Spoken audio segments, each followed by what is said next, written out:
Boa noite, igreja, graça e paz do Senhor Jesus, amém? Aleluia! Estamos aqui mais uma vez para pregar a palavra do Senhor.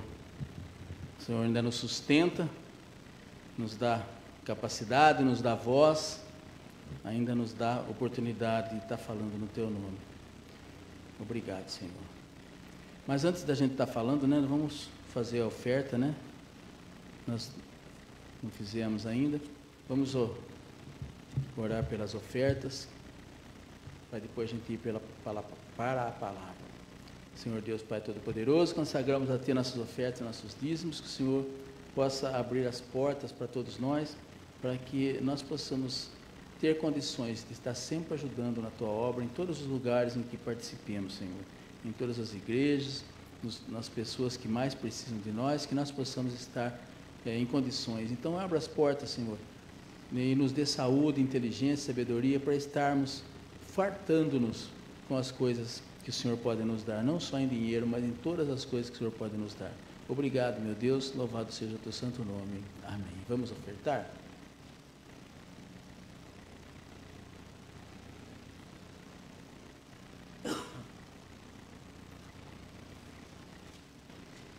Louvado seja. Muito bem. Eu quero falar com vocês, está lá em Lucas 10, no versículo 17. Lucas capítulo 10, versículo 17. E eu coloquei o tema hoje: o seu nome está escrito nos céus? Todo mundo fala, né? O meu está, né? Pelo menos eu espero que esteja. Vamos ver então o que diz Lucas 10, do versículo 17 em diante. Diz assim a palavra do Senhor: os 72 voltaram alegres e disseram: Senhor, até os demônios se submetem a nós em Teu nome.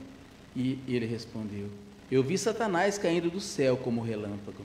Eu lhes dei autoridade para pisarem sobre cobras e escorpiões, sobre todo o poder do inimigo, nada lhes fará dano. Contudo, alegrem-se, não porque os espíritos se submetem a vocês, mas porque seus nomes estão escritos no céu. Naquela hora, Jesus, exultando no Espírito Santo, disse: eu te louvo, Pai, Senhor do céu e da terra, porque escondestes essas coisas dos sábios e cultos e as revelastes aos pequeninos. Sim, Pai, pois assim foi do seu agrado. Todas as coisas me foram entregues por meu Pai. Ninguém sabe quem é o Filho, a não ser o Pai, e ninguém sabe quem é o Pai, a não ser o Filho, e aqueles a quem o Filho o quiser revelar. Amém? Muito bem. Eu vou explanar um pouquinho sobre essa ida, né, dos 72. A gente muitas vezes fala os 70, né? Mas na Bíblia está dizendo que são 72. Nós queremos aqui conhecer um pouco dessas características da missão dos 70 e aplicar para a realidade da igreja moderna. Jesus mandou aqueles 70. Ele já tinha mandado os 12. Quando Jesus mandou os 12, não deu muito certo. Eles voltaram reclamando para Jesus: Senhor, o pessoal não aceita, ninguém quer falar, ninguém quer ouvir, ninguém quer nada com a gente. Os 12 que estavam mais próximos dele. E a gente descobre depois, lendo mais a Bíblia, né, que esses 12, quando eles foram com soberba, eles foram se achando: nós somos os discípulos do Mestre, né? Porque eu sou 5 homens, todo mundo vai ter que me respeitar. Só que quando eles chegaram na cara dura, eles levaram, as coisas não foi do jeito que eles esperavam. E Jesus aí pegou os outros 70. Então, às vezes a gente mesmo fala: a igreja de Jesus era pequenininha, não tinha ninguém. Mas você vê, só aí tinha 12 mais 72. Dá 94, só aí. Né? Não, dá 84, né? Então, já era uma igrejinha boa, né? Para os nossos tempos hoje, uma igreja de 80, 90 pessoas estaria bom. E ele tinha lá, no meio de Jerusalém. E ele pegou esses 72, que já vinham treinando também, né? Já estava O treinamento dele era ouvir a palavra. Simplesmente eles ouviam a palavra e tentavam aplicar. É o que nós tentamos fazer, né? O que nós fazemos? Nós vamos nas igrejas, ouvimos os pastores, ou a gente mesmo prega, a gente estuda a palavra, e a ideia é a gente viver aquela palavra, foi o que foi pregado aqui na palavra inicial. A palavra não é amar as pessoas, amar a todos. A gente fala, a gente prega, a gente ouve, a gente sai e fala, nossa, que bonita palavra hoje, hein? Amar a todo mundo. E aí a gente sai, na primeira curva que tem ali, um cara fecha, você já xinga ele tudo quanto é nome, já quer sair no tiro, na paulada com ele. Não é assim? Se a criança que está com você ali, seu filho mesmo, fala alto alguma coisa, ou pede para comprar alguma coisa, você já xinga ele, fala que não tem dinheiro, não tem condição. O que você está pensando?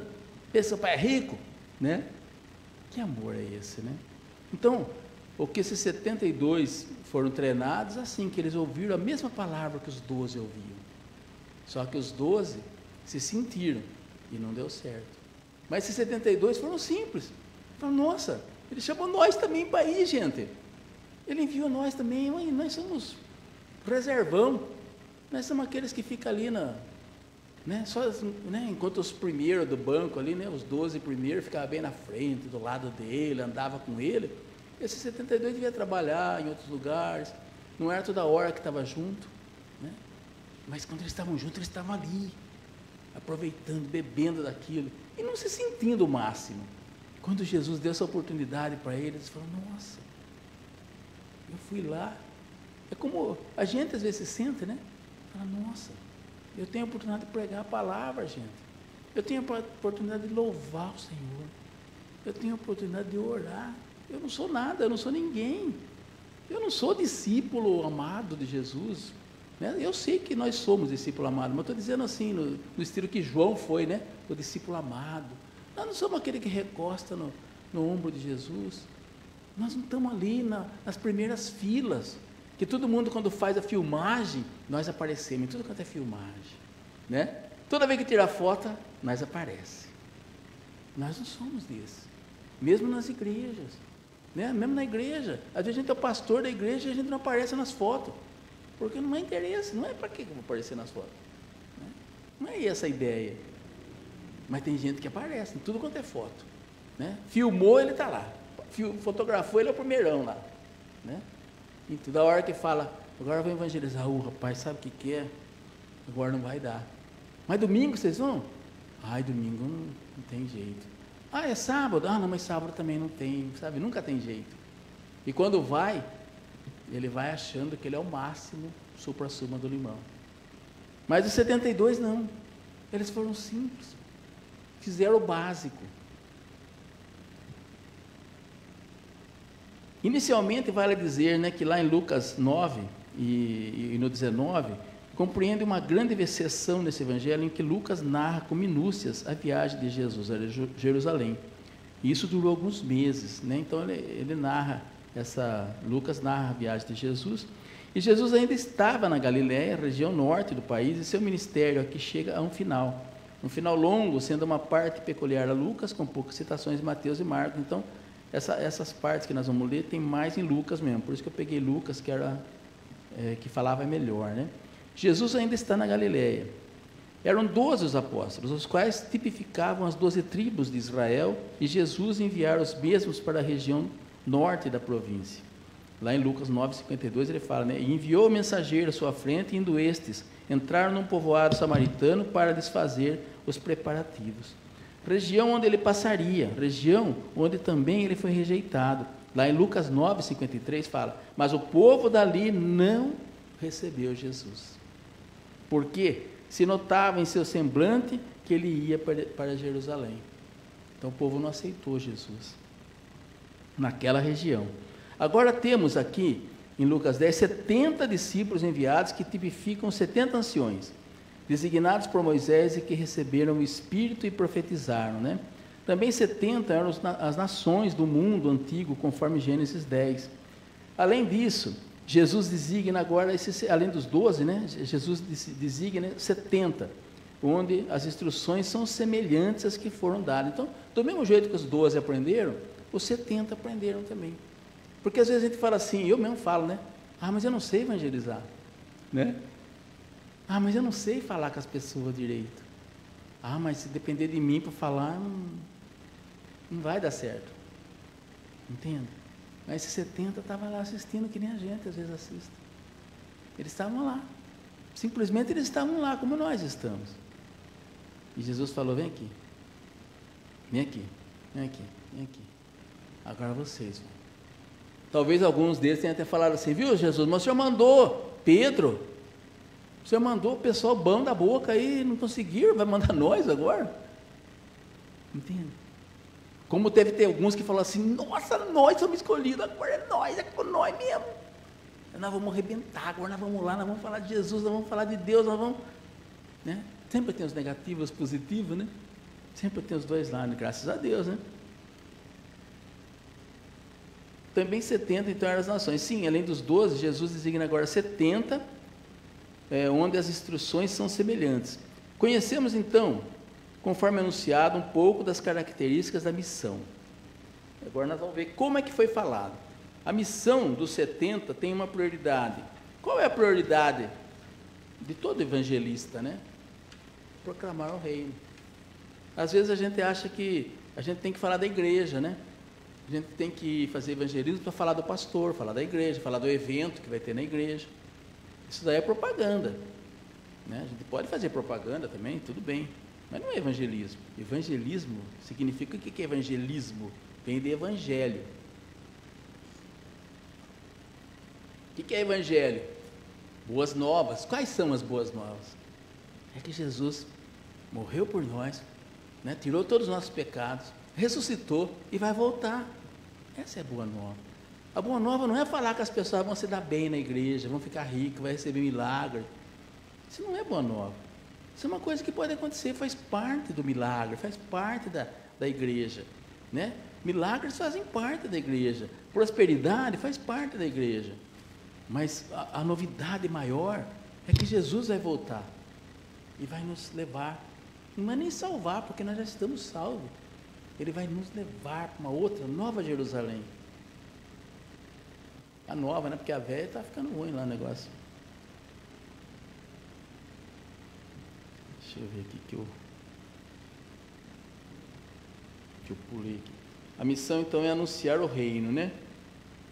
Disse Jesus, a minha comida é fazer a vontade daquele que me enviou e concluir a obra.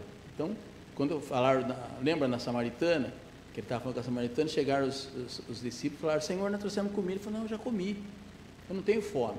Mas o senhor comeu o quê? Aí ele falou isso aqui, né? A minha comida é fazer a vontade daquele que me enviou. É assim que nós deveríamos ser, é assim que esses 70 foram, com fome, sabe, com vontade de fazer as coisas, coisa que nós não temos, entende? Se for dar sei lá, uma lata de tinta na mão de alguém que gosta de pintar, ele é capaz de pintar, passa para a casa inteira em um dia, né? Você dá a mão, um monte de fio para o eletricista, em um dia ele está, se for bom, né? Já faz tudo. Você dá um rodo, um esfregão na mão de uma faxineira, arrebenta tudo, né? Mas você dá uma Bíblia na mão de um cristão e fala, vamos evangelizar? Se ele falar com 2 pessoas é muito, uma vergonha, entende? E é que tem que fazer isso aí. A minha comida é fazer a vontade de Deus, daquele que me enviou. E lá em Lucas 10, 9, ele fala para os meninos lá, né? Curem os doentes que houver e digam-lhes, o reino de Deus está próximo de vocês. É o que ele fala para nós hoje. Nós podemos curar as pessoas, em nome de Jesus. Eu não tenho poder nenhum, nem você, mas Deus tem. E se eu me deixar ser usado, mas não adianta, né? A gente vai lá pôr a mão assim, falar assim, né? Seja curado, não sei, não vai curar nada isso aí. Não adianta. Você tem que ter realmente fé. É lógico que a vontade é de Deus. Eu estava vendo uma coach é bonito, né? Pregando. Aí ela falou assim, você pode. Você quer curar? Você cura. Você quer progredir? Quer ter sucesso na vida? Você vai ter. Você quer ter, sei lá, qualquer coisa assim, quer um carro novo? Você terá. O que você quiser, você consegue, porque você é melhor que todo mundo, porque você é maior, você tem que confiar em você. Aí você já viu como eu fico, né? Quando fala uma coisa dessa, né? Meu Jesus, como que pode pregar e o pessoal fica aplaudindo? O pessoal aplaude, o pessoal dá glória a Deus, aleluia, oh meu Deus, que palavra abençoada. Como que eu vou confiar em mim? Como que eu posso confiar um pobre coitado, que não sabe nem respirar? Se Deus tirar o ar da frente, eu morro na hora. Se Ele botar o dedo no meu coração, para o coração, eu morro. Quem sou eu? Como que eu posso confiar em mim? Se você fala diferente, falando que você tem que confiar, que Deus está à sua frente, e aí, através de Deus, você pode confiar em você. É lógico que nós temos que confiar em nós. Eu entendo, mas temos que explicar isso. Nós não podemos confiar só em nós. E é lógico que se eu estou aqui na frente, é porque eu acredito que eu sei o que eu estou fazendo. Mas eu sei que se Deus não estiver comigo, eu não sou capaz de fazer. Você canta aqui, mas se tirar Deus de você, talvez você cante, mas não vai ser a mesma coisa, né? Vai sair aquela coisa assim, meia boca. É o que acontece quando Deus sai fora. Então, quando a gente prega, tem que tomar cuidado com as coisas que a gente fala. E ainda mais quando você fala com aquela ênfase, aquela coisa, e o povo entra. Infelizmente, o nosso povo é muito devagar, né? A cabeça do nosso povo, infelizmente, não é todo mundo, lógico, tem muita gente inteligente, mas tem muita gente que não tem capacidade de pensar. Ele é levado pela palavra do pastor, do padre, do político, do amigo, sabe? O que o vizinho falar, ele faz. Nossa, você viu? O fulano falou que vai fazer tal coisa, eu vou fazer também. Não importa, ele não consegue pensar se está certo, se está errado, se é aquilo mesmo que tem que fazer. Ele vai pela palavra dos outros sem pensar. Então nós temos que tomar muito cuidado quando a gente fala as coisas, principalmente quem fala para multidões, né? Essa é a vontade do Pai, essa é a vontade do Messias. E essa mensagem da verdade deve ser proclamada, seja bem-vinda ou não, mesmo que as pessoas não gostem, nós temos que falar isso, né? O reino de Deus está próximo de você. Mas acredite, o reino está próximo.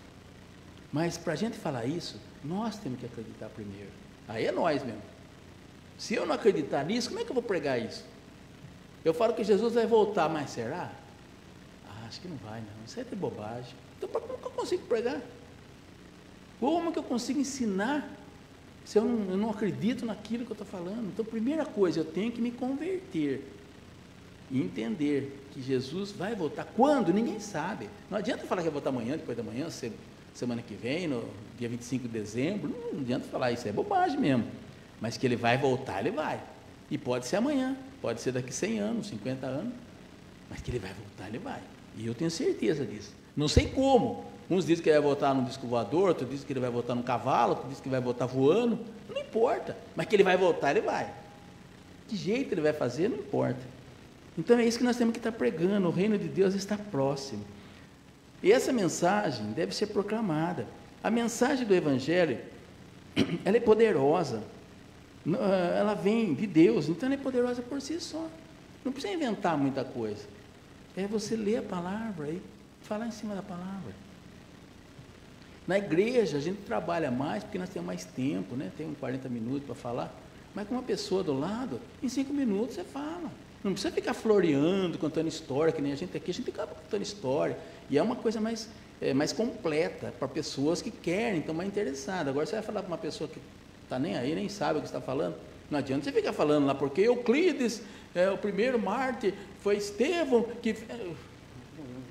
E daí? E eu com isso, né? O que eu tenho a ver com isso? Então tem que ser direto daí, você tem que pegar a palavra e falar só da palavra. É que se a gente fizer isso na igreja, vai dar 5 minutos de pregação, né? E a maioria das pessoas já sabe essa minúcia. Então nós temos que falar coisas maiores, né? Nós temos que envolver, até para poder o cérebro da gente absorver mais. Então a gente fala mais coisas. Esse é um desafio que nos incita a priorizar o reino, né? Vamos anunciar o reino com prioridade. E quando anunciamos isto, já é derrota para Satanás. Toda vez que nós falamos que Jesus vai voltar, todas as vezes que nós falamos que o reino de Deus está próximo, e que nosso nome está marcado no livro da vida, o seu nome está lá. Se você aceitar Jesus, o seu nome vai estar marcado. O demônio não gosta, o diabo não gosta. Eu estava vendo uma live hoje de um judeu lá, acho que era, não sei se era judeu, não lembro agora. Estava falando, né? Que o diabo sempre odiou o homem. Ele não odeia Deus. A gente fala, porque o diabo briga com Deus. Não, o diabo não briga com Deus.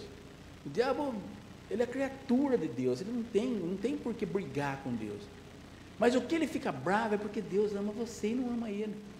Ele ama mais a nós do que a ele. É isso que o diabo fica com ciúme. Porque ele queria ser Deus. Deus expulsou ele do paraíso. Ele falou, agora eu não sou nem mais do que os homens. Eu sou menos do que os homens. Então ele odeia. Ele odeia a gente. E ele faz como isso? Ele pegou Caim, por exemplo. Né? Falou no ouvido do Caim, vai lá. Está vendo seu irmão lá? Está tendo as bênçãos de Deus, você está aí. Deus não gosta de você, vai lá e mata seu irmão. Ele foi lá e matou. Entende? E ele vem vindo na humanidade fazendo isso. No tempo de Noé, ele pegou a humanidade inteira que estava ali e falou para o pessoal que ele não é bobo. Vocês que são certos. Vocês têm que fazer tudo o que vocês estão fazendo mesmo, que nem aqui no Brasil. Muda de sexo, fala o que você quiser, né? Mata bebê, faça tudo o que você quiser, porque é assim que é bom. Aquele tonto lá não sabe o que faz. É o que ele faz. Ele não sabe quem é. Ele não sabia quem ia pisar na cabeça dele. Ele não sabia quem ia ser o maior concorrente dele. Ele não conhecia, porque ele não é onipresente, onisciente. O diabo não é. Ele escuta o que nós falamos, mas se eu pensar, ele não sabe o que eu pensei. Entende? É que nós não pensamos calado, né? Normalmente a gente pensa falando, que porcaria. Pronto, já falou. Né? Você falou, ele escutou, ele não é bobo, ele não é nem surdo. Então tome cuidado, né? Quando a gente fala alguma coisa, quando a gente pensa alguma coisa, pensa baixinho, lá dentro mesmo. Né? Até para orar para Deus, né? Dependendo da oração que você vai fazer, não fale. Às vezes o que você vai pedir para Deus, o diabo pode interferir e atrapalhar. Então, quando você for orar, se for certas coisas, né? É uma coisa comum, tudo bem, é até bom falar, Deus gosta de ouvir a nossa voz. Mas se for certas coisas mais, aquela coisa meio, sei lá, que vai, mais profunda, mais íntima, né? Então não fala para Deus, não fala para o diabo. Porque Deus lê sua mente. Então se você pensar, meu Deus, né? Eu não vou falar. Você não escutou, mas Deus escutou. Entende? Então tem certos momentos que a gente tem que orar em silêncio. Tem que aprender isso também, porque o diabo está em todos os lugares. Ele pode não tocar na gente, mas ele está em tudo quanto é canto, ele está só ali. Porque não é só ele, né? Ele tem os demônios dele também, né? O Satanás é um e os demônios. Saiu 1/3 dos anjos caiu, quer dizer, um monte, milhões de satanazinho que tem por aí.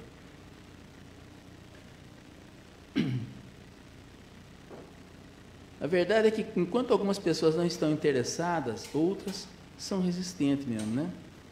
Umas não se interessam com a palavra. Tem gente que não está nem aí. Você pode falar para ele, é. Ele nem briga com você. Não tem? Você vai falar de Jesus para ele, fala, não, tá, mas eu agora não está dando para falar. Eu estou ocupado agora, estou com pressa, estou enrolado agora. E sai. Nem fala, nem desfaz, não briga com você, nada. Ele simplesmente sai de lado. E tem outros que já xingam você, que já falam, eu não gosto de crente. Não gosto desse negócio de Bíblia comigo. Eu não sei, então tem isso. Nós vamos enfrentar, cada vez que você falar de Jesus, você vai enfrentar isso.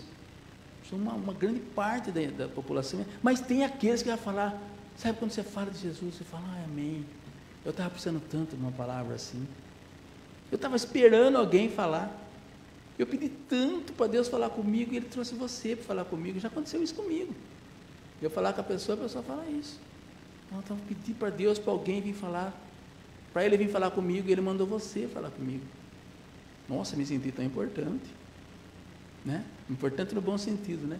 Ajudei aquela pessoa. Então a gente pode ver salvar uma alma, salvar alguém de fazer uma coisa horrível, só de falar com ela, falar com amor, né? Vamos anunciar o reino com prioridade, e quando anunciamos isto, o reino de Deus já é derrotado por Satanás. no versículo 17 e 18, ele fala, né, os 72 voltaram alegres e disseram, Senhor, até os demônios se submetem a nós, em teu nome. E ele respondeu, eu vi Satanás caindo do céu como relâmpago. Jesus fala que ele viu Satanás caindo, quando foi expulso do céu, né? Ele viu Satanás caindo do céu. A missão dos 70, no seu modus operandi, né, tipifica a igreja de hoje, né? E qual é o modo de operação dos 70 e da igreja hoje, na missão de pregar o Evangelho? É uma missão desafiadora, né? Porque exige mais obreiros. No versículo 2 ele fala isso, né? Os obreiros ainda são poucos, mas se cada crente se envolver com essa missão, teremos outros resultados. Desafiadora porque exige intercessão. Fala, rogai, pois, ao Senhor da seara que mande trabalhadores para a sua seara. O Senhor da seara, né, rogar para Ele, para que Ele mande trabalhadores. Nós temos que orar a Deus e pedir que Deus mande trabalhadores. Nós temos que orar a Deus e pedir, e a gente às vezes não lembra disso, né? A gente acha que está difícil, está complicado, não vou ser capaz de fazer, não dá tempo, não vou orar, não vou pedir, não vou falar nada. Os desafios sempre existiram, os quais são apropriados de cada época. Ainda hoje temos escassez de obreiros e outros desafios, né? Além da escassez. A missão urgente, né? A missão é urgente. Jesus ensina a não desperdiçar tempo. Já compartilhamos sobre a prioridade, conforme o versículo 4, a urgência é não se envolver em conversas e não fofocar. É não bater papo, ou seja, não desperdiçar o tempo. A gente fica fofocando, né? Falando coisas que não precisa. Naqueles dias as saudações eram muito demoradas.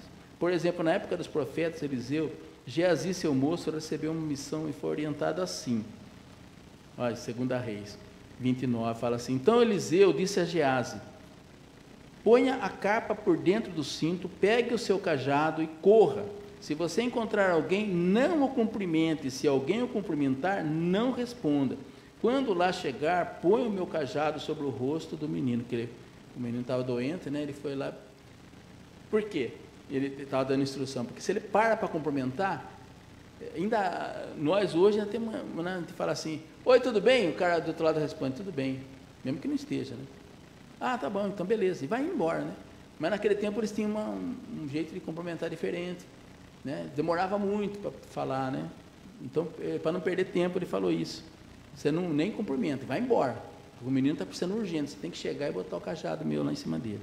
E a missão urgente não deve quedar-se aos protocolos. São muitos protocolos.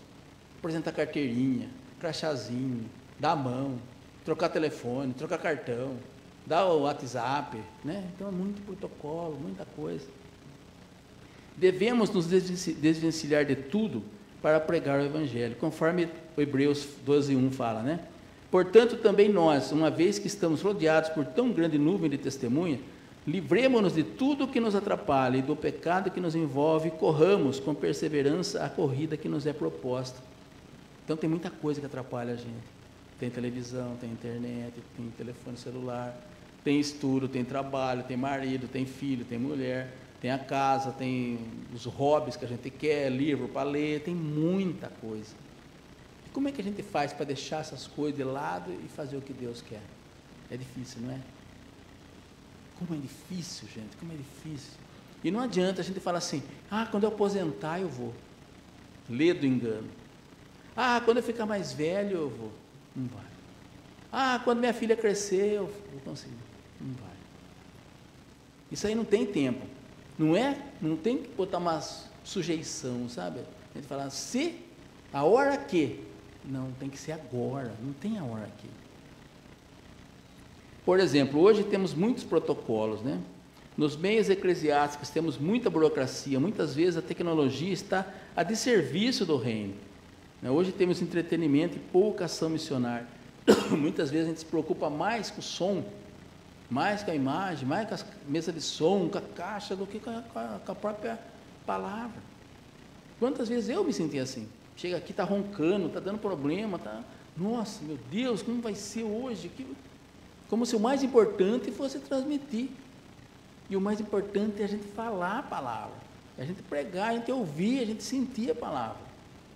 Jesus orientou devidamente aqueles 70, não significa cumprir a missão descalço, mas não levar pares extras de sandália, né? Lá, Lucas 10, 4, ele fala, não levem bolsa, nem saco de viagem, nem sandálias, e não saúdem ninguém pelo caminho. Está vendo? A mesma coisa que Eliseu falou, Jesus falou para eles, não saúdem ninguém. E leve o mínimo do mínimo. É que nem nós quando vai viajar, né? Mínimo do mínimo, 3 sacos desse tamanho assim. Leva geladeira, micro-ondas. Nós levava videocassete, né? Um saco de fita, quando eu tinha o tempo de videocassete, velho mesmo, né? Tempo de videocassete. Imagina. O carro não cabia tudo. Quase que precisava levar um carrinho atrás. Veja a diferença. Ele está falando, leva o mínimo do mínimo, né? O mínimo do mínimo, não leve bolsa nem saco de viagem, e nem sandálias. Vai com a sandália do pé mesmo. E ainda falou, aquele que não quiser ouvir, você bate o pé para deixar a terra lá e vai embora. Não fica perdendo tempo, não. A gente insiste batendo com o mesmo cara. A mesma pessoa que nunca foi de igreja, a gente fica lá, ai, fulano, você não quer ir na igreja, fulano? Você não quer ouvir falar? Posso pregar? Posso falar o evangelho para você? Olha, Deus tem uma palavra para você hoje. A pessoa não quer ouvir. Já faz 10 anos que você está tentando falar com ela. Ore por ela, ore. Continue orando, mas não vale mais nada. Não vale mais a pena. 10 anos você está falando para ela, convidando para ir na igreja, ela nunca foi. Por que ela vai de repente? Você está perdendo tempo. Em vez de você falar para aquela pessoa, fale para outra pessoa. Tem outras pessoas que estão dependendo, que às vezes é só você falar, ela está ali esperando que você convida, aí você passa na frente dela com a Bíblia na mão, ela fala, ai, quem sabe ele me convida para ir na igreja, né? Ninguém leva, eu não tenho carro, não tenho condição, eu tenho vergonha de ir, e você não fala nada para ela. E você fala para o mesmo que você falou 10 anos, vamos, e a pessoa fala, não, e não vai, não adianta. E aquele que está precisando, você não fala. Então, falou 2, 3 vezes, para, vai falar para outro. Fala mais 2, 3 vezes para o outro, para, vai falar para o outro. Mas a gente não é assim, né? Você vê como que a gente tem que aprender e nós não aprendemos? A palavra está aí, o ensinamento está aí, a gente não aprende. Não só nós, ninguém. A maioria dos evangélicos fazem. Então, os católicos também, ninguém chama ninguém. A missão dos 70, quanto a seu alcance, é uma obra em andamento, né? Logo nós perguntaremos, mas para onde foram? Onde que eles foram? E a resposta, eles foram para onde Jesus iria.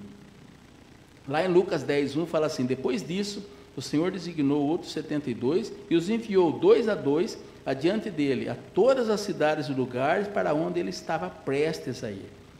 Jesus já tinha um roteiro. Eu vou aqui, vou ali, vou tal. Mas aí ele pegou esses 72 e falou, não, eles vão primeiro que eu. Eles vão abrir a frente. Eles vão falar de mim lá, e a hora que eu chegar, o pessoal já me conhece, já ouviram falar. Ah, esse que é o Jesus. Entendeu? É o que nós temos que fazer. Muitas vezes, em muitos lugares, as pessoas têm uma ideia pífia do que é Jesus. Muitos têm ideias erradas.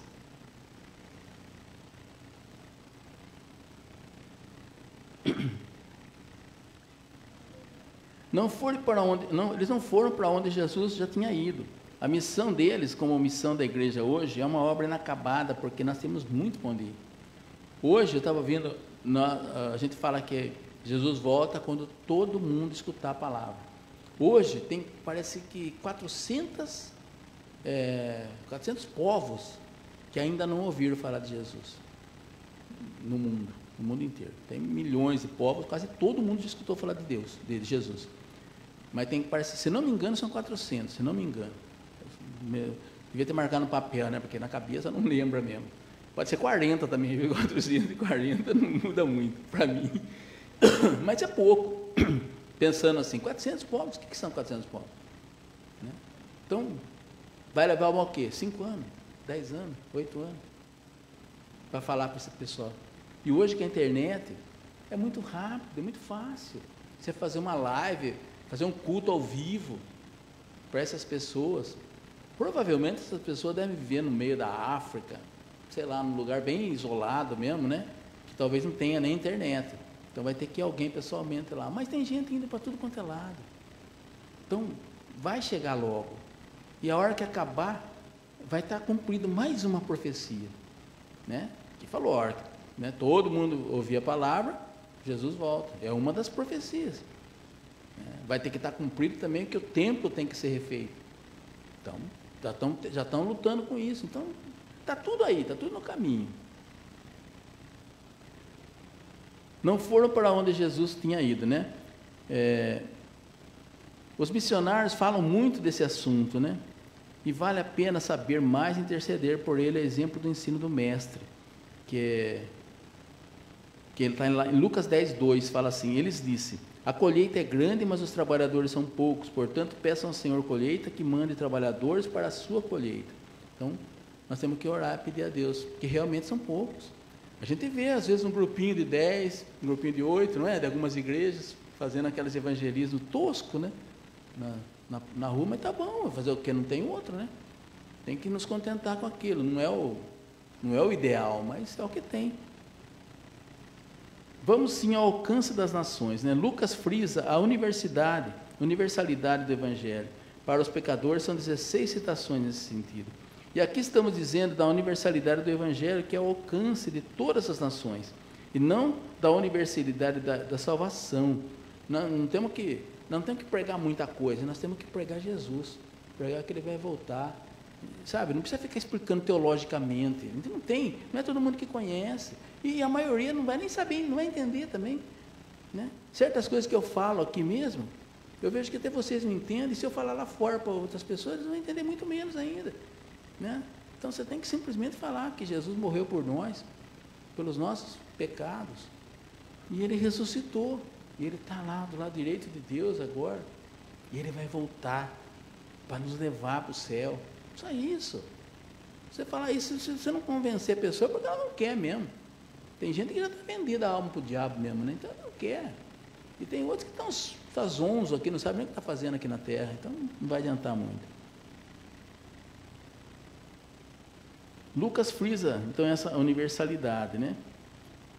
O evangelho naqueles dias era como ainda hoje, tanto para samaritano quanto para gentil e judeus.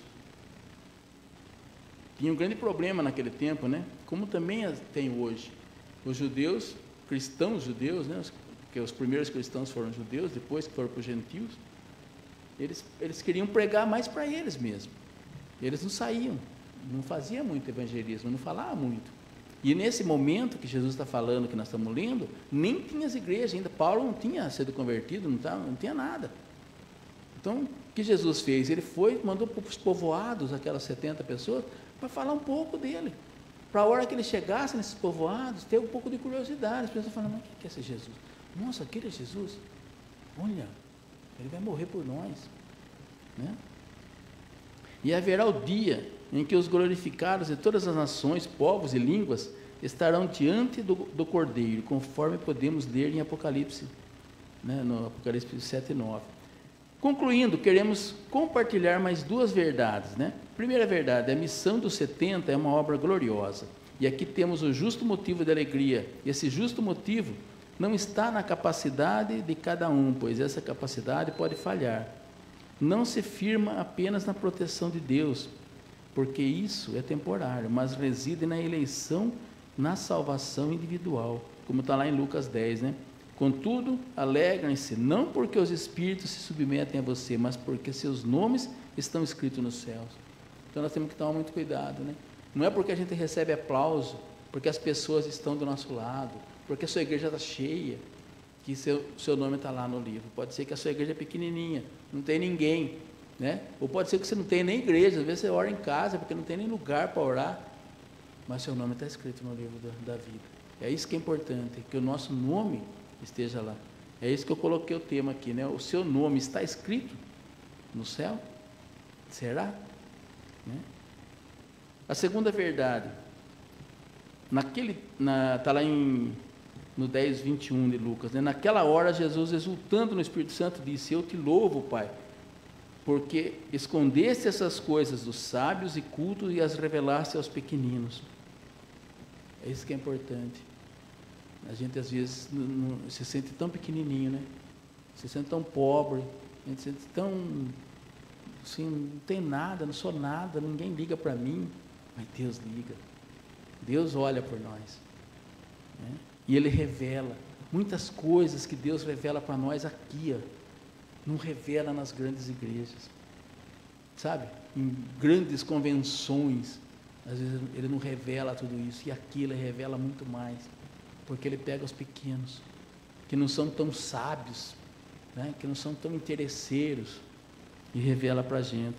O verbo aqui é bem forte, significa que Jesus mostrou uma satisfação exultante pela obra feita daqueles 72. Ele ficou muito feliz daquelas pessoas. E o nosso desafio hoje é promover essa mesma exultação. Cumprir a nossa missão é alegrar o coração do Messias, é alegrar o coração de Deus. Então, que seja alegria para nós também, né? Porque às vezes a gente quer alegrar a Deus, quer alegrar Jesus, mas se a gente não se alegrar, então que não seja peso para a gente, né? Tudo que nós fazemos tem que ser com alegria, tem que ser com amor, tem que ser de um jeito que a gente fique feliz de fazer aquilo.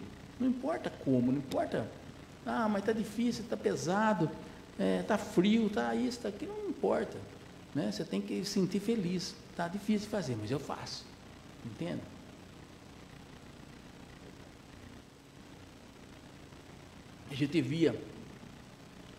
Eu via minha mãe, por exemplo, né?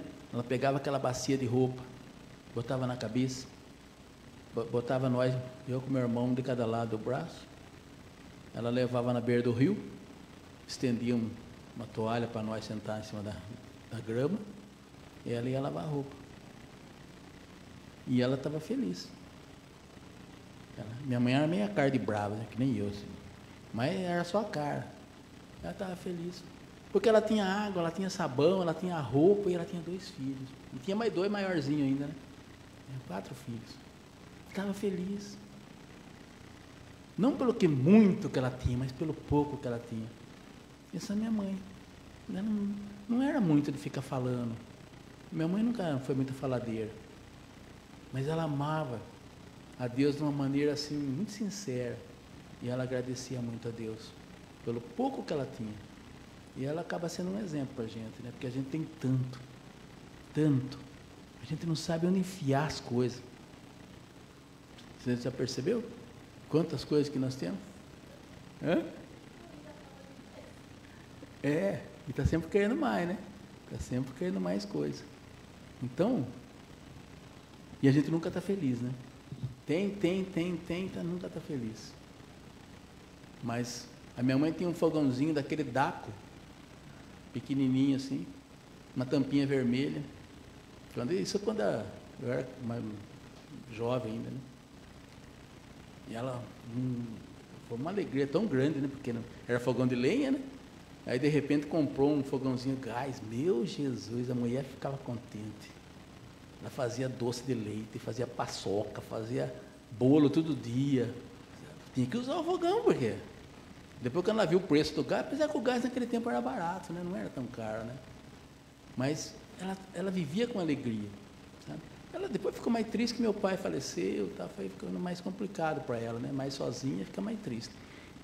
Mas ela vivia feliz sem ter muita coisa. E a gente, às vezes, com tanta coisa, não consegue ser feliz, né?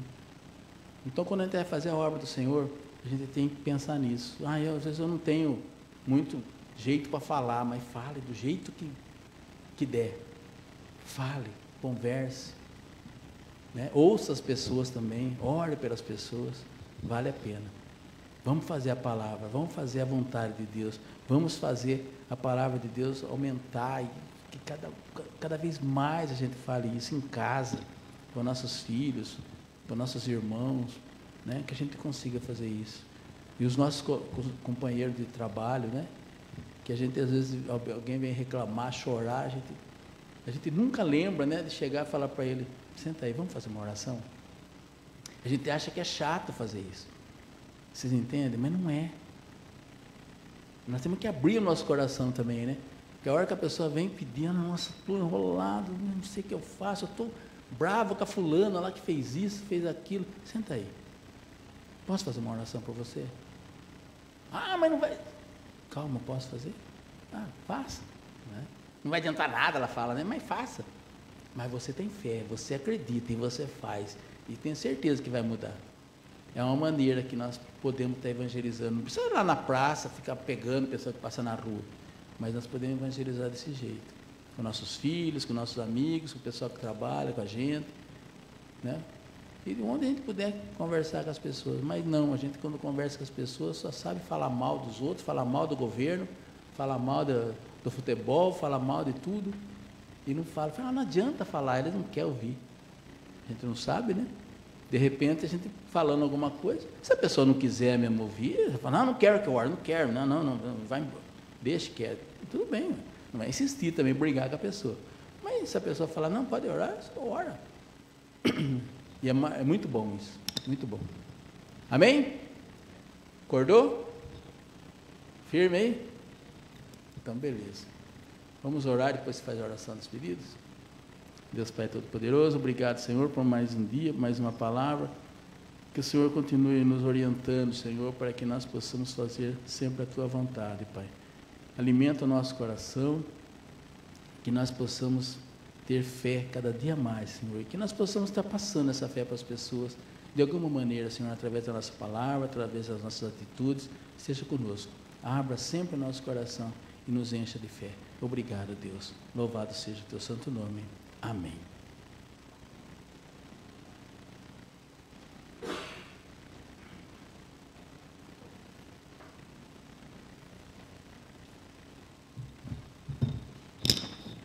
Senhor Deus e Pai, em nome de Jesus, nós te agradecemos, Senhor, pela Tua palavra, pela Tua graça, e bendizemos Teu santo nome, Pai.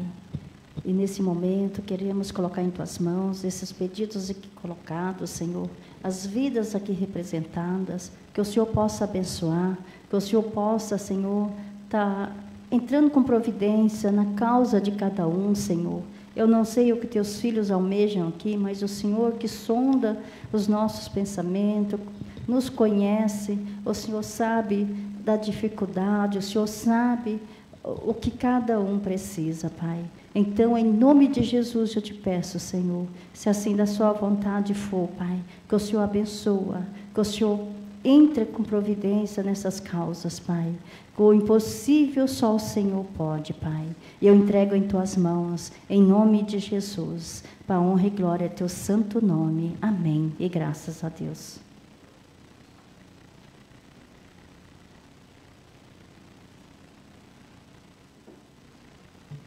Vamos encerrar o nosso culto de hoje.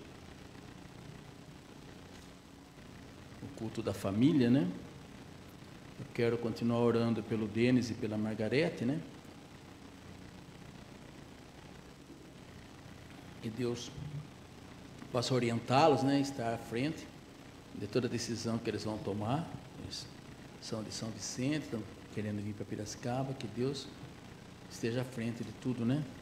Que nada seja feito que não seja da vontade de Deus. Que o Senhor prepare tudo para eles aqui, que tudo dê certo e seja abençoado. E tem mais alguém para colocar? Alguém que está doente? Não? Sua mãe? Sua mãe? Então vamos orar pela dona Ivone também, né? E a pastora que está com o braço dolorido também. Que o Senhor possa fazer mais esse milagre, Senhor. Põe a mão no seu coração, se puder agora. Vamos orar e agradecer ao Senhor. Deus Pai Todo-Poderoso, colocamos nas Tuas mãos o pastor Denis, a pastora Margarete, Senhor, e seus 2 filhos, para que o Senhor possa abrir os caminhos para eles, Pai. Que tudo seja feito conforme a Tua vontade, Senhor, não conforme a nossa vontade. Porque se for da Sua vontade, sabemos que vai ser bênção na vida deles, Pai. Então que esteja à frente de tudo, né? Dá ideia para eles, orienta, dá força para eles, porque a mudança é drástica, Senhor. E o Senhor precisa estar com eles em todos os momentos, Senhor. Então esteja com eles e faça com que tudo dê certo da melhor maneira possível. Obrigado, meu Deus. Eu também peço pela irmã Ivone, Senhor, que o Senhor tome providência. Ela está com alguns probleminhas na casa dela, lá não está conseguindo, um pouco de tristeza, algumas coisas. Ela que o Senhor entre na vida dela e dê alegria, tire tudo de ruim que possa estar na cabeça dela agora, no coração dela, enche o coração dela de amor e que o Senhor possa fazer esse milagre. Nós sabemos que pode, Senhor, que o Senhor traga a ela alegria, em nome de Jesus, Pai.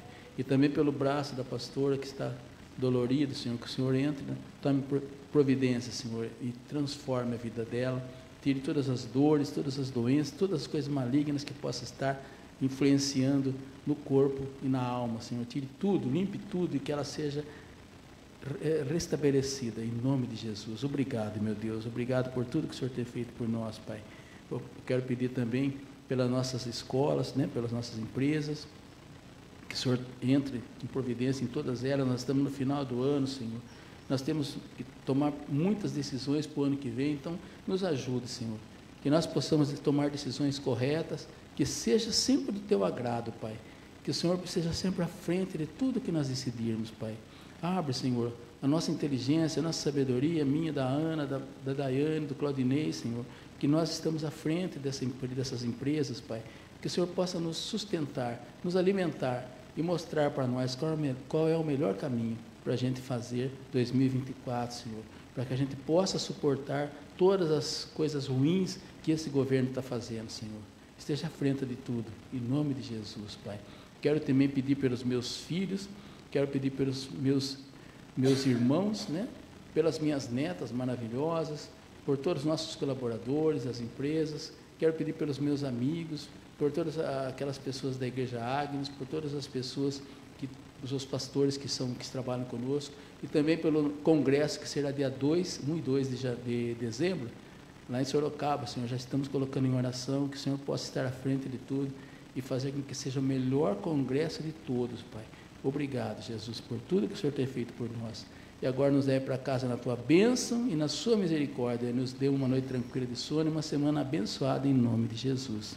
Que o Senhor os abençoe e os guarde, faça resplandecer o rosto sobre vocês e tenha misericórdia de todos. O Senhor levante o rosto sobre vocês e lhes dê a paz, e que a graça do Senhor Jesus Cristo, o amor de Deus nosso Pai e as consolações do Espírito Santo sejam com todos, desde agora e para sempre. Todos digam amém. Vamos em paz, que o Senhor nos abençoe e uma boa noite a todos.